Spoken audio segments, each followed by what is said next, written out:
আর আমাদের সঙ্গে যে স্ক্যাম হয়েছে অর্থাৎ আমাদের ইম্পর্টেন্ট ইনফরমেশন শেয়ার করেছিলাম সেটা হচ্ছে ডক্টর জয়ঙ্কুশ হালদারের চেম্বার সম্পর্কে। তো নালিকুল চলে এলাম, বাড়ি থেকে নালিকুল আসতে মোটামুটি আমার আধ ঘন্টা বা ওই 25 মিনিট মতো টাইম লাগে। আমি জিতে গেছি, দেখো হাওড়া থেকে ট্রেন আসছে। তো এতটাই প্রবলেম হয়, সেই প্রবলেমের সুরাহা কিছু হয় না, আর সেই কারণের জন্যই অ্যাকচুয়ালি কনসিভ করতেও আমাদের সমস্যা হচ্ছে। ইউএসজি করতে এসেছিলাম এখানেই একটা ক্যাফেতে বসে। এই হাতটায় ব্যান্ডেজ করেছি, তো এটা মনে হচ্ছে ওষুধ খেতে হবে একবার, বুঝলে তো, না হলে। তো আগের সপ্তাহে এসেছিলাম ডক্টর জয়ঙ্কুশ হালদারের কাছে কিভাবে দেখানো যায় তার প্রসেস সম্পর্কে জানতে। Hello guys, welcome back to a new video. আমি সৌমিক আর তোমরা দেখছো লাইফ অ্যান্ড মোর। তো গত ভিডিওতে আমি একটা ইম্পর্টেন্ট ইনফরমেশন শেয়ার করেছিলাম, সেটা হচ্ছে ডক্টর জয়ঙ্কুশ হালদারের চেম্বার সম্পর্কে।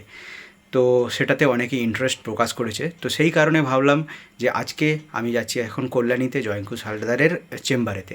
তো ভাবলাম যে ভিডিওটা তোমাদের জন্য বানাই, তো হয়তো তোমাদের হেল্পফুল হতে পারে। তোমাদের যদি প্রয়োজন হয় তোমরা এই ডাক্তারের সঙ্গে যোগাযোগ করতে পারো। আমরা ফার্স্ট টাইম ভিজিট করছি, তো জানি না এক্সপিরিয়েন্স কীরকম হবে। তো এখন বাজে হচ্ছে 11:15। তো এবার আমরা বেরোচ্ছি। আমাদের নাম লেখানো হয়ে গেছে। নাম লেখানোর জন্য আমরা একজনকে বলে রেখেছিলাম, আমার পরিচিত একটা বন্ধু আছে, সে নামটা লিখিয়ে রেখেছে। এখন আমরা বেরোচ্ছি হচ্ছে ডাক্তারখানার জন্য। তো ডাক্তার দেখানোর পরে সমস্ত কিছু ইনফরমেশন তোমাদের সঙ্গে শেয়ার করব, ভিডিওর সঙ্গে থেকো। তো ডাক্তারখানার জন্য বেরিয়ে পড়েছি, আর বেরিয়েই মনে হচ্ছে বাইকের পিছনের চাকার হাওয়া অনেক কম আছে, তো একটুখানি হাওয়া ভরিয়ে নিতে হবে রে বাবা। পিছনের চাকা একটু হাওয়া দিয়ে দে তো, 35 রাখবি। টায়ার আর রিংয়ের জয়েন্ট থেকে হাওয়া বেরোচ্ছে অ্যাকচুয়ালি। তো ভিতরে এক ধরনের সেই লিকুইড পাওয়া যায়, লিকুইড ভেতরে দিলে কেমন হয় জানি না, কারোর থেকে রিভিউ নিতে হবে। তোমরা যদি জানো রিভিউ আমাকে জানিয়ে দিও। এ ভাই বলো, ডাক্তারখানা গেছি, ডাক্তারখানা বেরিয়েছি। আর ব্লগিং সবসময় চলতে থাকে।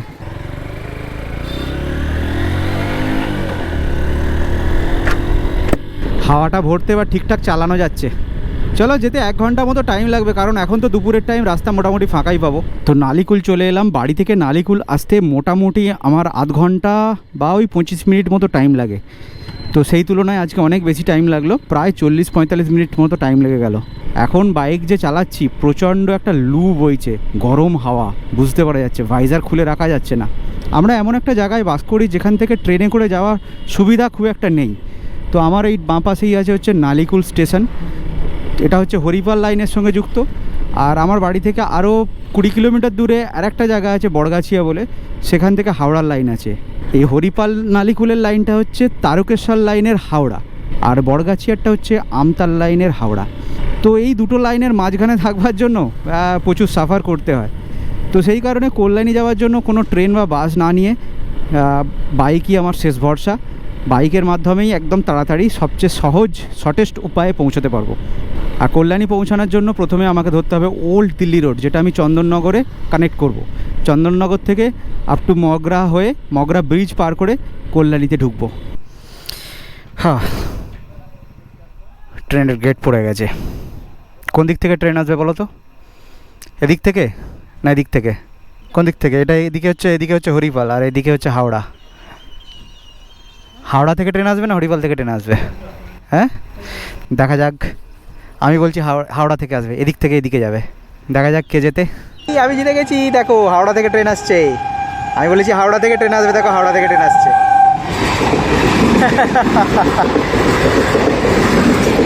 গেট উড়ে গেছে, আর আমি তার সঙ্গে সঙ্গে জিতে গেছি। ওল্ড দিল্লি রোডে এসে জাস্ট কানেক্ট করলাম। এখান থেকে কল্যাণী আর মোটামুটি হার্ডলি আধ ঘন্টা লাগতে পারে। তো যে কথাটা তোমাদের সঙ্গে শেয়ার করবার সেটা হচ্ছে, তো এর আগে অনেক জায়গায় প্রিয়াঙ্কাকে ডাক্তার দেখানো হয়েছে। মোটামুটি বিয়ের 1 বছর পর থেকেই প্রিয়াঙ্কাকে ডাক্তার দেখাই। তো প্রথমে অ্যালোপ্যাথি দেখাতাম, সেই অ্যালোপ্যাথি ডাক্তারকে প্রথমে 5 বছর দেখানো হয়। তো তারপরে যখন কোনো কিছু সুরাহা হয় না, তো তারপরে বিএন চক্রবর্তী বলে কলকাতায় সল্টলেক 3-তে বসে, তো সেখানে যাওয়া হয়। তো সেখানে অলরেডি আইভিএফ আমরা করি। সেখানে আইভিএফ আনসাকসেসফুল হয়, সেখানেও মোটামুটি আমাদের বছর 2 নষ্ট হয়, অনেক টাকা পয়সা নষ্ট হয়। তারপরে আমরা মোটামুটি 1-1.5 বছর বা 2 বছর একটা আয়ুর্বেদিক ডাক্তার দেখাই। আয়ুর্বেদিক চিকিৎসাও অনেক দিন ধরে চলে। তো যে প্রবলেমটা পিসিওডির হয়, সেই প্রবলেমটার জন্য ওই সময়টা একটু প্রবলেম হয়, মানে কি বলবো, মেয়েদের প্রবলেম যেটা হয় আর কি। তো এতটাই প্রবলেম হয়, সেই প্রবলেমের সুরাহা কিছু হয় না, আর সেই কারণের জন্যই অ্যাকচুয়ালি কনসিভ করতেও আমাদের সমস্যা হচ্ছে।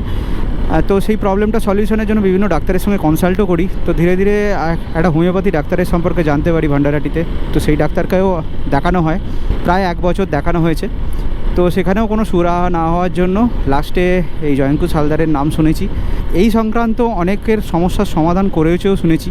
তো সেই আশা নিয়ে এই ডাক্তারের কাছে এসেছি। এবার বাকিটা এখানে দেখা যাক, ডাক্তারের সঙ্গে আজকে দেখা হবে, কথা হবে, তারপরের এক্সপিরিয়েন্স তো তোমাদের সঙ্গে শেয়ার করবই। তো এই হচ্ছে ছোট্ট করে সমস্ত কিছু ব্যাপার স্যাপার। চলো কল্যাণী ঢুকে গেলাম। এই ব্রিজ দিয়েও যাওয়া যায়, তবে আমি ব্রিজ দিয়ে যাব না, নিচে দিক দিয়েই যাব। হাতটায় প্রচুর লাগছে, এই হাতটায় ব্যান্ডেজ করেছি, তো এটা মনে হচ্ছে ওষুধ খেতে হবে একবার, বুঝলে তো, না হলে ঠিক হবে বলে মনে হচ্ছে না। তো চলে এসেছি একদম কল্যাণী স্টেশনের পাশেই। তো জাস্ট 2টো ব্যাগ বেঁকবো, একদম কল্যাণী স্টেশনের একদম 3 নম্বর প্ল্যাটফর্মের গায়ে চলে আসছি। দেখো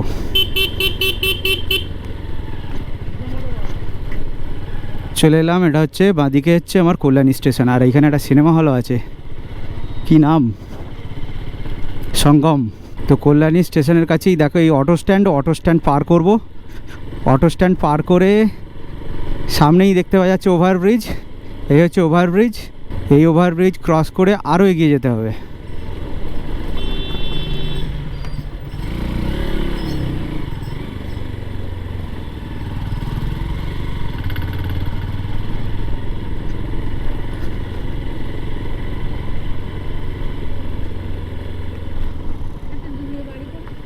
জানি না, এইটাই। তো এই হচ্ছে জয়ঙ্কুশ হালদার, ডক্টর জয়ঙ্কুশ হালদার। কল্যাণীতে এসেছিলাম অ্যাজ ইউজুয়াল, আবার পুলকের সঙ্গে দেখা। অ্যাকচুয়ালি দেখা না, জোরজাবস্তি দেখা করালাম ওকে। তো ডাক্তারখানার কাজ মিটে গেছে, কোনো একটা জায়গায় ধীর স্থির হয়ে সমস্ত বিষয়ে তোমাদের সঙ্গে আলোচনা করছি। এখন পুলককে বাই বাই বলার পালা, আবার দেখা হবে। চলো কল্যাণীতে এসে আর যে বৈশাখী মেডিকেলের সামনে ইউএসজি করতে এসেছিলাম, এখানেই একটা ক্যাফেতে বসে একটুখানি চা পান করলাম, টাইম স্পেন্ড করলাম। আর এখানে এ দাদার সঙ্গেও পরিচয় হলো, কিছুক্ষণ কথাবার্তা বললাম, ইউটিউব নিয়েই আলোচনা হলো। আমি বেশি জানি, আমাকেই আবার জিজ্ঞাসা করছে। Galaxy coffee and food. তো তোমরা চাইলে কল্যাণীতে এই দোকানে আসতে পারো। তো এই দাদা আমার বন্ধু, তোমরা আসলে আমার নাম করবে হর্নেট প্যান, দাদা চিনতে পারবে অবশ্যই।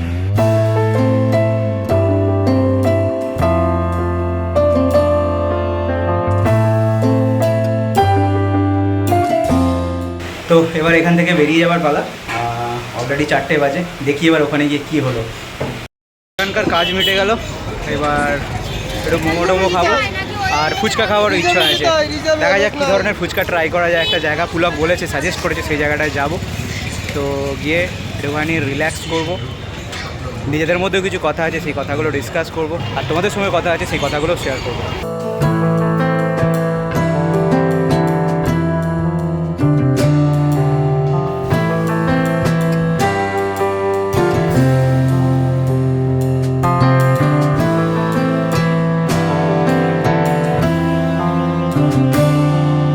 বউকে ডায়াগনস্টিক সেন্টারে বসিয়ে দিয়ে আমি এখানে একটুখানি আড্ডা মারছিলাম।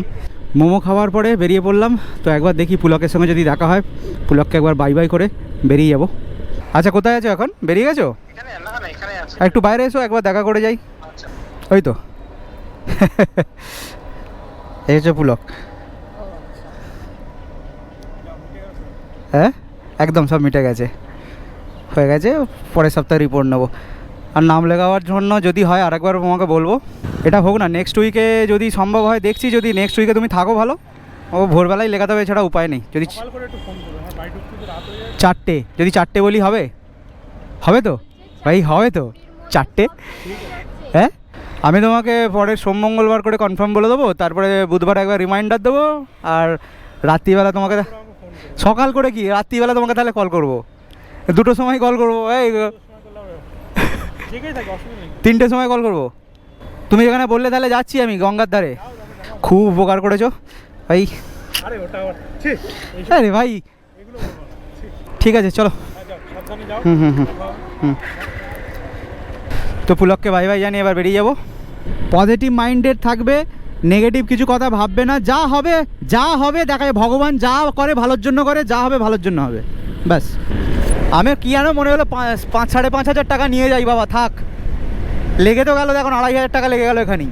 বাদিকে সুন্দর সানসেট হচ্ছে, আর এখন কল্যাণী থেকে এবার বেরিয়ে যাচ্ছি, তবে গঙ্গার পাড়ে একটুখানি হাওয়া খাবো, হাওয়া খেতে বসবো।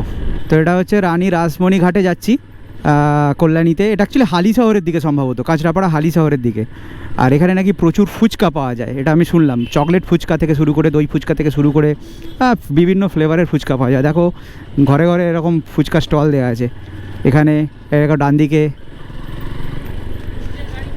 ওরে দেখো ফুচকা ফুচকা ফুচকা, চারদিকে ফুচকা, চকলেট ফুচকা, পনির ফুচকা, চাউমিন ফুচকা, আরে তেরি, লোটে ফুচকা, এগ ফুচকা, রাবড়ি ফুচকা, কি নেই, বাপ রে বাপ রে বাপ। ট্রাই করবো ফুচকা, কিন্তু ট্রাই করব। তো রানী রাসমণি ঘাটে চলে এসেছি, আর এখানেই এখন বিকালের এই টাইমটা এখানে স্পেন্ড করব। তো যে ব্যাপারটা এবার বলার ছিল সেটা এবার ধীরে সুস্থে বলি। তো আগের সপ্তাহে এসেছিলাম ডক্টর জয়ঙ্কুশ হালদারের কাছে কিভাবে দেখানো যায় তার প্রসেস সম্পর্কে জানতে। তো আগের সপ্তাহে জেনে গিয়েছিলাম, তো সেই কারণে আগেরবারে যেহেতু এসে জেনে গিয়েছিলাম, আজকে সকালবেলা পুলককে দিয়ে নাম লিখিয়েছিলাম। তো নাম লেখানোর পরেও যেটা গণ্ডগোলটা হলো সেটা হচ্ছে যে সমস্ত কিছু রিপোর্ট করা ছিল, সেই সমস্ত কিছু রিপোর্টের যে ডাক্তারের যে লাস্টে যে সিগনেচারগুলো থাকে, তোমাদেরকে দেখো স্ক্রিনে দেখাচ্ছি, তো সেই সিগনেচারগুলো অরিজিনাল নয় এবং ডাক্তারের কোনো রেজিস্ট্রেশন নাম্বার নেই। তো এই ধরনের রিপোর্ট আমাদের আকছার গলিতে গলিতে পাওয়া যায়। তো সেইগুলো ফেক রিপোর্ট, ডাক্তার সেগুলো দেখতেই চাইলো না, পরিষ্কার মুখের উপর বলে দিল যে অরিজিনাল ঠিকঠাক রিপোর্ট যদি না নিয়ে আসো প্রপারলি ডায়াগনোস করা সম্ভব হবে না। আর আমাদের সঙ্গে যে স্ক্যাম হয়েছে, অর্থাৎ আমরা এতদিন ধরে যে ভুলভাল রিপোর্ট নিয়ে ঘুরছি সেটা ভালো করে বুঝতে পারলাম। তো স্ক্রিনে তোমরা দেখো, জিনিসটা দেখলে বুঝতে পারবে। এই যে এখানে রিপোর্টটা আছে, এখানে যদি ভালো করে দেখা হয়, দেখো এখানে এই ডাক্তারের সিগনেচার এই টি সরকার, এই ডাক্তারে কোনো দিন এরকম শর্ট নাম কোনো দিনও দেওয়া থাকবে না, এবং এর সিগনেচার, ডাক্তারের সিগনেচার এরকম হবে না, এবং ডাক্তারের রেজিস্ট্রেশন নাম্বার অবশ্যই এখানে থাকবে। তো এটাই হচ্ছে অ্যাকচুয়ালি সিস্টেম। এখানে যত সমস্ত কিছু রিপোর্ট করানো আছে, এটা ছাড়াও যে সমস্ত কিছু রিপোর্ট করা আছে সমস্ত রিপোর্টই কিন্তু এই একই ধরনের জিনিস আছে। তো এখানে আমি কোনো ডায়াগনস্টিক সেন্টারকে ছোটো করছি না বা কোনো কিছু করছি না, বা কারোর বিরুদ্ধে আমি কোনো কথা বলছি না। তো এটা হাকচার হয়েই থাকে, আমার সঙ্গে যেমন হয়েছে তোমাদের সঙ্গেও নিশ্চয়ই হয়। তো তোমরা সেটা চেকিং করে দেখতে পারো, তোমাদের যে কোনো রিপোর্টগুলো ভালো করে দেখবে, তাহলেই তোমরা বুঝতে পারবে। তো এখানে আমি ডাক্তারকে জিজ্ঞেস করলাম যে কোন ডায়াগনস্টিক সেন্টারে রিপোর্ট করালে একদম জেনুইন আমি পাবো। তো সেই অনুযায়ী ডাক্তারবাবুর কথা মতো আমি এখানে একটা ডায়াগনস্টিক সেন্টারে এসে আজকে ইউএসজি এবং এএমএইচ কী করলাম, এএমএইচ এবং ইউএসজি আজকে করিয়ে নিলাম ডাক্তারবাবুর কথা মতো, এবং আজকে করিয়ে নিয়ে এখন জাস্ট এখানে বসে আছি। তো জয়ঙ্কুশ হালদার সম্পর্কে ফেসবুকে একটা ভিডিও ভাইরাল হয়, সেখান থেকে আমরাও জানতে পারি যে ইনি এই ধরনের চিকিৎসা করেন, অর্থাৎ এই প্রেগনেন্সি রিলেটেড যে চিকিৎসা ইনি করেন। তো সেই কারণেই আসা, অনেক জনের কাছে দেখিয়েছি, সেই জায়গায় গিয়ে অ্যাকচুয়ালি যে ইমপ্রুভমেন্ট সেটা কোনো জায়গায় হচ্ছে না আর কি। তো সেই কারণেই দেখানো। তো হোপ ফর দ্য বেস্ট। তো ডক্টর জয়ঙ্কুশ হালদারকে তোমরা যদি দেখাতে চাও তো ফিজ হচ্ছে 400 টাকা, আর ভোরবেলা 4টের আগে নাম লেখাতে হয়, আর 20 জনের বেশি দেখেন না। ওল্ড পেশেন্ট, নিউ পেশেন্ট দুটো নাম লেখার জায়গা আলাদা। তো ওল্ড পেশেন্টদের মাঝে মাঝে দেখে, নিউ পেশেন্টের মাঝে মাঝে ওল্ড পেশেন্টকে ডেকে নিয়ে ওল্ড পেশেন্টকে দেখে। তো এই হচ্ছে প্রসেস। ঠিকানা তোমরা বুঝেই গেছো যে এটা কল্যাণীর একদম 3 নম্বর প্ল্যাটফর্মের পাশেই যে ফ্লাইওভার আছে, দ্বিতীয় ফ্লাইওভারের একদম নিচেই। তো যোগাযোগ করতে পারো। তো এটাই তোমাদের সঙ্গে শেয়ার করার ছিল, আজকে বললাম। এবার গঙ্গার এই যে এই পাড়টায় বসে আছি, এই পাড়টায় হচ্ছে হালি শহর, আর ঠিক আমার ঠিক উল্টো পাড়ে হচ্ছে ওই ব্রিজটা পেরোলেই ওধারে হচ্ছে হংসেশ্বরী মন্দির।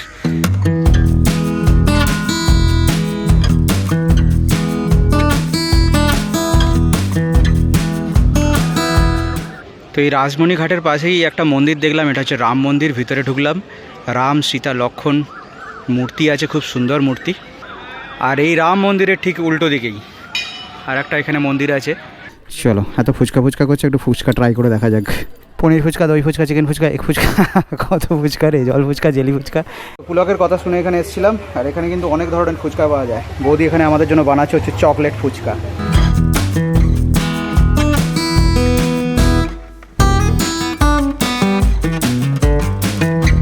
10 টাকায় কটা দিচ্ছ?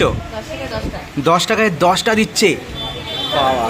আমাদের এখানে তো পাওয়াই যায় না 10 টাকায় 10টা, 10 টাকায় 8টা কিংবা 6টা ম্যাক্সিমাম। তো খেয়ে দেখি টেস্ট করে। এই নামটা অনেকবার শুনেছিলাম, ফুচকা গ্রাম। কি জায়গাটার নাম কি? ফুচকা পাড়া না কি বলে এটা? ফুচকা পাড়া। টেস্ট করে দেখা যাক। ফোনটা না রাখলে তো খেতে পারবো না। 10 টাকায় 10টা ফুচকা, এরকম অফার পাওয়া যায় না। 20 টাকার ফুচকা খেলাম, বেশি তো খেতে পারি না, আর কি করা যাবে। ওকে খেলাম চকলেট ফুচকা আর আমি খেলাম হচ্ছে জল ফুচকা।